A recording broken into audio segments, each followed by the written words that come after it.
अस्सलाम वालेकुम दोस्तों, उम्मीद है आप सब लोग खैरियत से होंगे। बात करेंगे फ़लस्तीन इसराइल के दरमियान जंग बंदी के मतलब। आज 21 मई 2021 जुम्मे का दिन है। तमाम दोस्तों को आपको जुम्मा मुबारक और उम्मीद है कि आपका दिन अच्छा गुजर रहा होगा। हमास और इसराइल ने जो है जंग बंदी का ऐलान कर दिया है कि हमास जो है इसराइल में अटैक नहीं करेगा, इसराइली जो हैं वो फ़लस्तीन में अटैक नहीं करेंगे।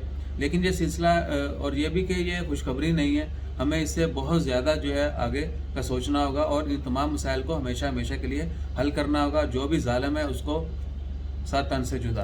तो इन तमाम का जो है मुंतकी अंजाम होना चाहिए। ऐसा नहीं है कि आपको पता है कि बहुत सालों से यही होता आ रहा है। कुछ दिनों पिछले 11 दिन से जो है ये सिलसिला जारी था। ज़्यादातर फ़लस्तीन को नुकसान पहुँचाया गया, बच्चों को शहीद किया गया, औरतों को किया गया, घरों को तबाह किया गया।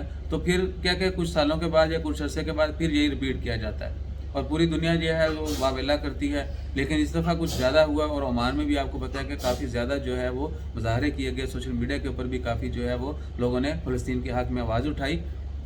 तो 11 रोज़ के बाद जो है ये जुल्म ढाने के बाद तमाम मामला जो हैं वो रोक दिए गए कि जी फ़लस्तीन जो है वो इसराइल के ऊपर अटैक नहीं करेगा, इसराइली फ़लस्तीन के ऊपर अटैक नहीं करेंगे। लेकिन हमें जो है इन तमाम को हमेशा के लिए सुलझाना होगा और हम लोगों को उनके मुसलमान को जो है इससे ज़्यादा काम की ज़रूरत है। ऐसा नहीं है कि कुछ दिन एहतजाज करेंगे तो मामला ऐसे हो जाएंगे, लेकिन फिर जो है यही काम दोहराया जाता है और पिछले कई सालों से यही दोहराया जा रहा है। तो कोशिश करें कि हमेशा जो है अपनी तरफ से जितने भी सोशल मीडिया के ऊपर लोग हैं उनसे भी रिक्वेस्ट है कि पॉजिटिवली जो है एहतजाज करते रहें, उन तमाम चीज़ों को हाईलाइट करते रहें ताकि हमारी गवर्नमेंट, हमारी सिक्योरिटी फोर्सेज, हमारे जितने भी इदारे हैं उनको ये पता चलता रहे कि अवाम जो है वो इस चीज़ को जो है हमेशा के लिए ख़त्म करना चाहती है। इन ज़ालिम को जो है, इन मजलूमों को जो है वो हमेशा मदद करना चाहती है और ज़ालिमों को जो है हमेशा के लिए ख़त्म करना चाहती है। तो हमेशा अपनी तरफ से कोशिश करें कि पॉजिटिवली तरीके से जाना, यानी बेहतर अंदाज में, मुस्बत अंदाज में एहतजाज करते रहें। अल्लाह ताला हम सब का हामी और नासिर हो।